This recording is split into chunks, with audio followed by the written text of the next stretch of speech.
Bismillahirrahmanirrahim. Assalamualaikum warahmatullahi ta'ala barakatuh. Alhamdulillah, alhamdulillah rabbil alamin, wassalatu wassalamu ala asyrafil anbiya wal mursalin wa ala alihi wa sahbihi ajma'in.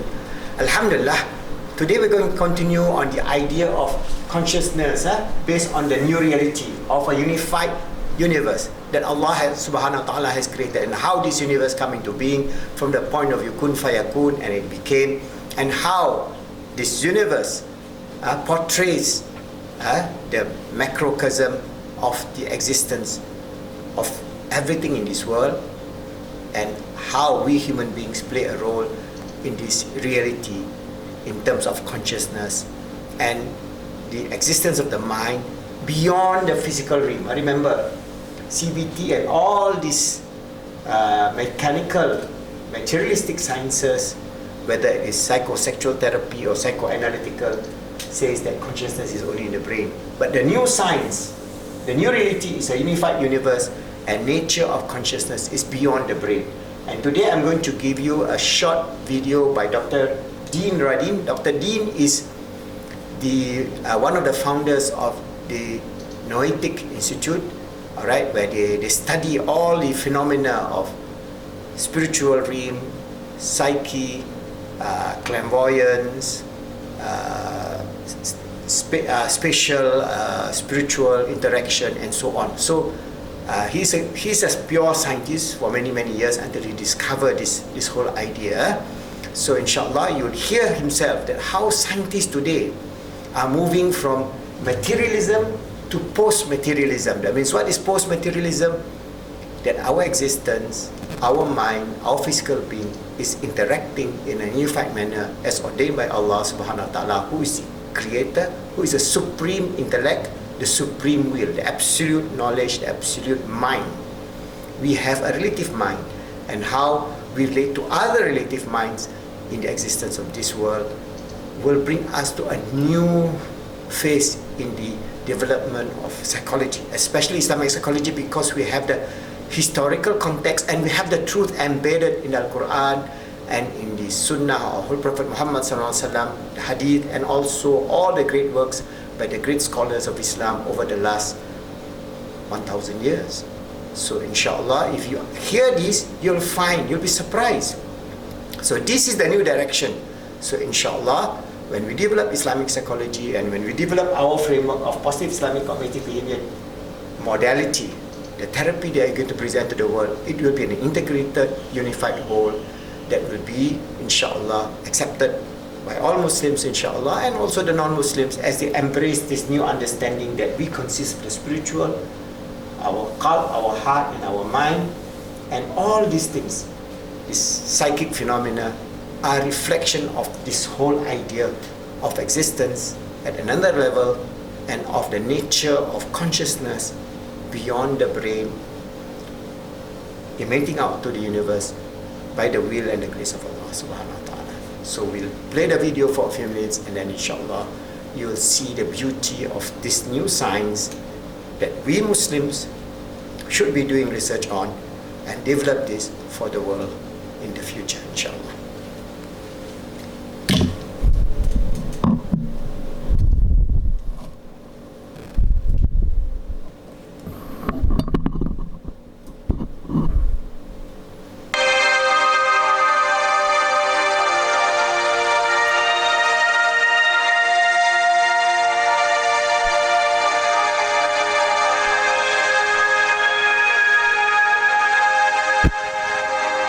This is Maren Jose, and you're listening to MerlianPodcast.com. We have the pleasure today of speaking with Dr. Dean Radin.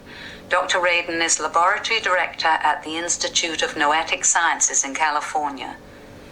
He worked at AT&T Bell Laboratories and GTE Laboratories on advanced telecommunication systems. And for nearly 2 decades, he has conducted research on psychic phenomena in academia and in 3 Silicon Valley think tanks.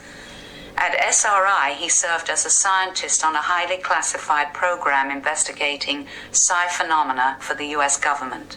His book, The Conscious Universe, won the 1997 Book Award from the Scientific and Medical Network and has been translated into 8 languages. The majority of Dr. Dean Radin's professional career has focused on experimentally probing the far reaches of human consciousness, primarily intuition, gut feelings, and psi phenomena.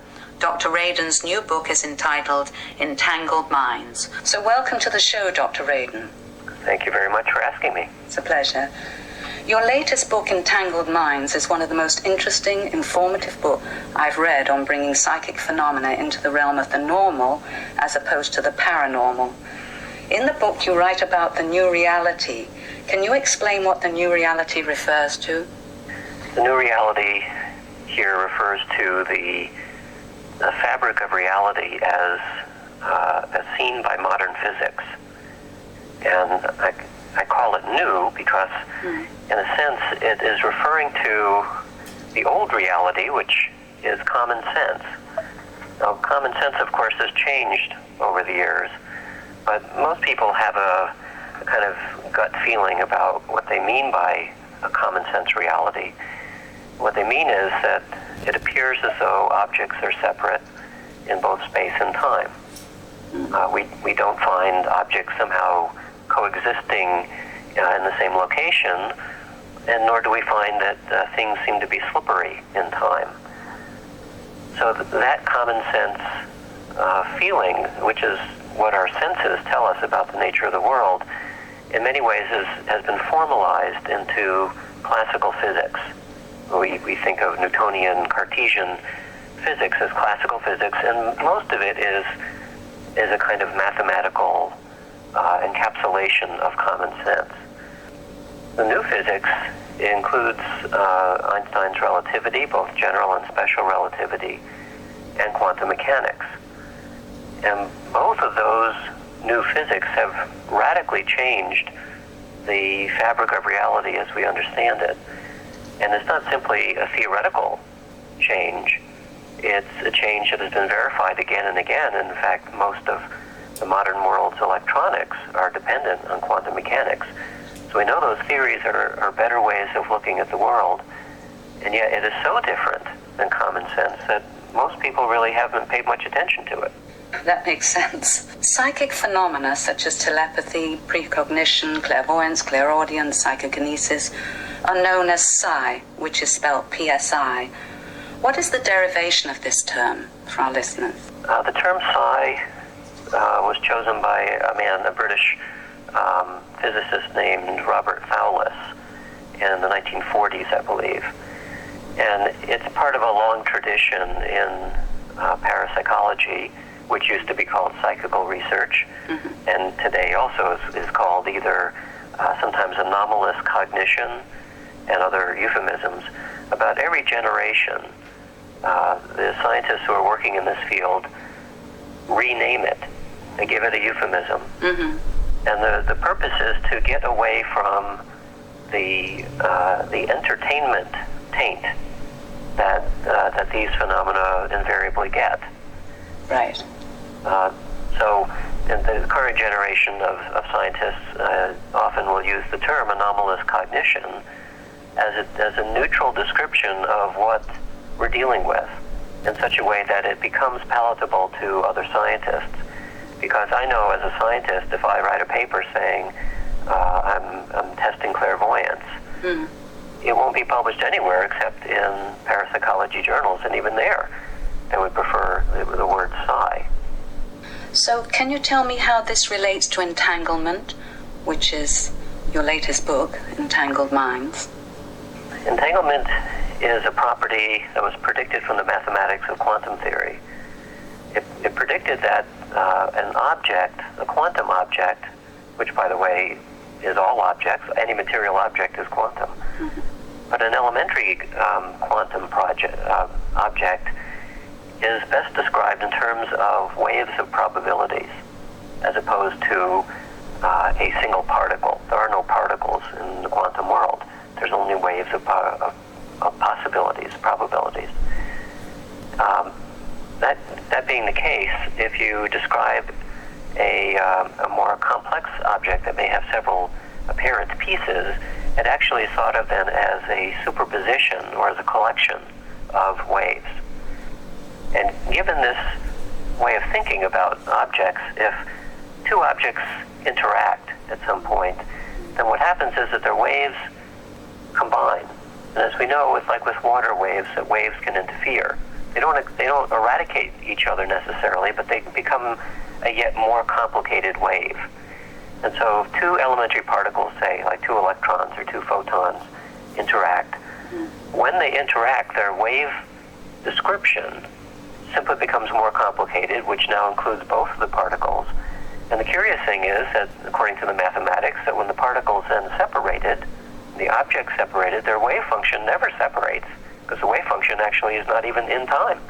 It transcends time, which means that the particles remain connected in some way. Now that's what the math predicted, and Einstein didn't like this, and that's why he used the phrase, this sounds like spooky action at a distance. Yes, the famous phrase.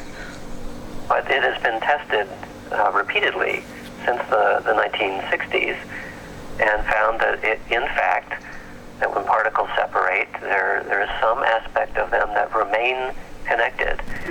And it remains connected instantaneously, which means that it appears to transcend time in the sense that we usually think of it. Some people think that the connection between the particles are faster than light. Others say no, it's actually an instantaneous connection. And one way of thinking of it then is that, as the mathematics had predicted, when two particles interact, they are no longer two particles. They're actually one particle. And they can appear to be in two places at the same time, but in fact they're really not. It's fascinating. We know that humans have extended capacities such as precognition and remote viewing, which you've studied for many years. And of course the question is, how can it be proven scientifically? Well, that's the question, isn't it? It is. So there's two ways of answering that question. One is that you simply do empirical tests to see if you can verify claims. Someone claims to be clairvoyant. Well, there are lots of tests that have been created to verify the claim under controlled conditions so that you are able to tell the difference between a coincidence as an explanation and a real event. And in fact, an event with a known probability. So by convention in science, if you get probabilities that are, say, less than 0.01, less than 1 in 100 odds, then you start saying, well, it looks like it's interesting. It no longer looks like chance. The other way of addressing the question is a theoretical one, which asks, how is it possible, even in theory, for us to understand how something like clairvoyance might exist?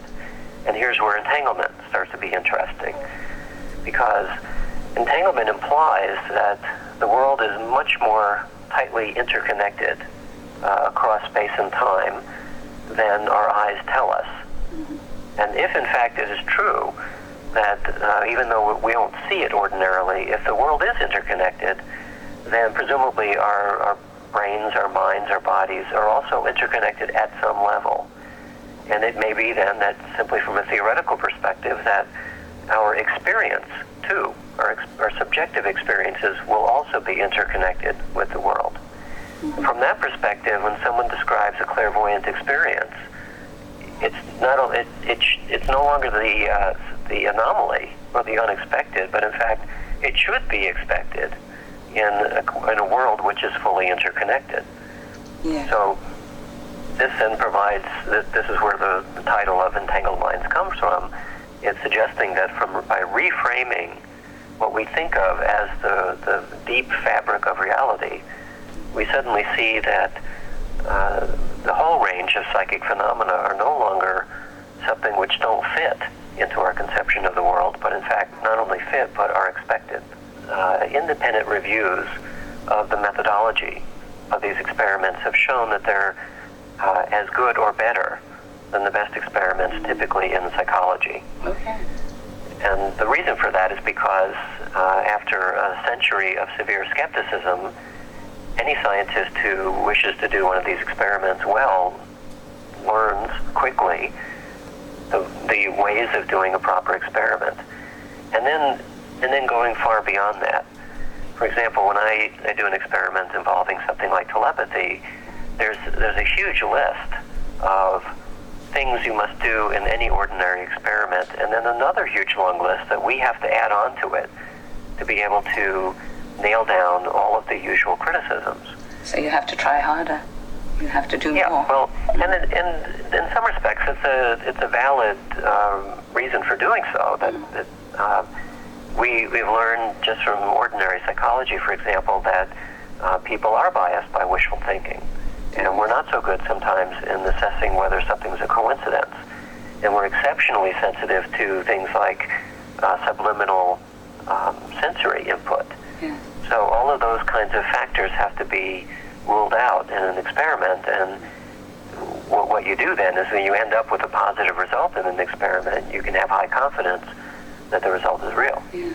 That's what I wanted to ask you was, what about belief? How does belief impact on the outcome of scientific experiments? Well, an effect was found in the 1940s by Gertrude Schmeidler at City College of New York that she called the sheep-goat effect. Mm-hmm.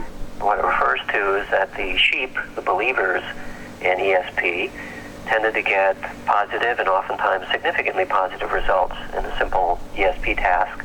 And the goats, the skeptics, tended to not simply get a chance result, but get below chance results. So what it suggested, and by the way, this is a fairly robust effect. To this day, people are still doing experiments where they separate out the sheep and the goats, and you can get a predictable split in results. And one of the implications of it is that the belief is a way in which we modulate our openness to experience. So if somebody decides that they're skeptical about any of these phenomena and they become closed to it, which essentially is what severe skepticism is, then they literally can no longer see it. And they may not believe that this is possible, but it's very well known and demonstrated in psychology that the degree to which you're open to a phenomenon, sensory or otherwise, is strongly correlated with your capacity to be able to attend to it. A great number of people, I've noticed, are becoming aware of the power of intention. So can you elaborate on this? The power of intention. Well, in the vernacular sense, it's I wish something to happen, and it happens. The way it's studied in the lab is usually more with elementary physical events, like individual random events, which are based on quantum mechanical randomness. Also, recently we've been studying the effect of intention on water, on the crystallization of water when it's frozen. Oh, yeah. We've looked at the effect of intention between the mind and body, but not your own mind and body, but your mind and somebody else's body at a distance. And in all of these realms, on quantum events, on physiology, on water, we're about to do one on the effect of intention on food, see whether people can tell the difference for food that has good intentions impressed in it versus food that has no intentions impressed in it. Yeah. In all cases, what we find is something like that the wish or the will or the goal of the person impressing the intentions, that if it's done in a highly concentrated and coherent manner, then something of that seems to be impressed into the substance itself. There are one or two other interpretations of this, so we haven't quite worked it all out. But I think that the link here is that in quantum mechanics there's this thing known as the measurement problem, which refers to the fact that if you observe a quantum system, its behavior will change. Yeah. Oh, yes. And so the observation has some kind of an effect on the quantum system. Everything physical that we know of is best described in quantum terms, which means that virtually anything that is observed will change its behavior. Yeah. Now, if you observe a house, it will change in some way, but its quantum wave function is incredibly complex, and it doesn't give it much room to wiggle. But nevertheless, the theory suggests that, in fact, even experiments can definitely show it at more elementary scales, that when you observe a system, it changes. Now, this is important because the act of observation is usually thought of as being passive. You know, I look at a house. Well, that surely couldn't change the house. But what quantum theory says is that the very act of your observing anything and gaining knowledge about it changes its behavior. That means that if I observe something with an intention, that the combination of otherwise passive observation and a certain kind of intention underneath it will change the system. So that it raises the possibility that through some kind of observer effect, we can indeed change how a system operates. Absolutely fascinating. Can I ask you a little bit about